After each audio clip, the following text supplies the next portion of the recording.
সিরাজগঞ্জ শহরের বুক চিরে বয়ে চলা কাঁচাখালী নদী, মূলত এটি যমুনারই একটি শাখা নদী। 1800 শতাব্দীর দিকে এই খালে পর্যাপ্ত মালবাহী নৌকা আসত ব্যবসা বাণিজ্যের জন্য। তখন ছিল স্রোতস্বিনী নদী, কিন্তু কালের গর্ভে এখন হারিয়ে গেছে এই স্রোত। দুই পারের জনগণের যাতায়াতের জন্য একটি ব্রিজ নির্মাণ করেন বাংলার তৎকালীন lieutenant governor mister Charles Alfred Elliot. 1892 খ্রিস্টাব্দে তার নাম অনুসারে এই ব্রিজের নাম রাখেন ইলিয়ট ব্রিজ। বর্তমানে এই ব্রিজকে রং লাগিয়ে আরও দৃষ্টিনন্দন করেছেন সিরাজগঞ্জ সদর পৌরসভার কর্তৃপক্ষ। প্রতিদিন প্রকৃতির সান্নিধ্য নিতে ছুটে আসেন স্কুল কলেজ পড়ুয়া ছাত্রছাত্রী এবং নানা পেশাজীবীর মানুষ। এখানকার অনেক পুরনো কড়ি গাছের নিচে বিশ্রাম নেওয়া পথচারীগণ রয়েছেন আশঙ্কায়, কারণ মাথার উপরে অসংখ্য বড় বড় শুকনো ডাল যে কোনো সময় ভেঙে পড়তে পারে।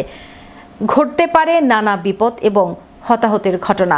অনেক পথচারী পৌরসভা কর্তৃপক্ষের দৃষ্টি আকর্ষণ করছেন, অতি দ্রুত সময়ের মধ্যে যেন গাছের শুকনো ডালপালা কেটে ফেলা হয়।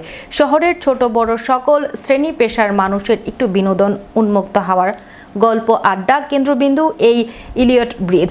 কোনো দুর্ঘটনা ঘটার আগে আশা করি জনগণের স্বার্থে এই বিষয়টি নজরে আনবেন পৌরসভার কর্তৃপক্ষ। এমনটাই প্রত্যাশা ভ্রমণ পিপাসু সাধারণ গণমানুষের। এ বিষয়ে পৌরসভা কর্তৃপক্ষের কাছে জানতে চাইলে সিরাজগঞ্জ পৌর নির্বাহী কর্মকর্তা মোহাম্মদ রফিকুল ইসলাম তাৎক্ষণিক ঘটনাস্থল ইলিয়ট ব্রিজ সরেজমিনে পরিদর্শন করেন এবং পথচারীদের সাথে কথা বলেছেন। দ্রুত সময়ের মধ্যে সমস্যা সমাধানের আশ্বস্ত করেছেন।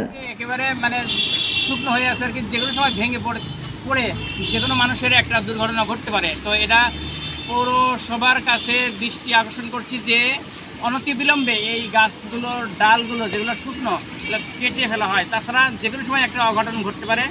ধন্যবাদ জানাচ্ছিলাম মোহাম্মদ শাহ আলম।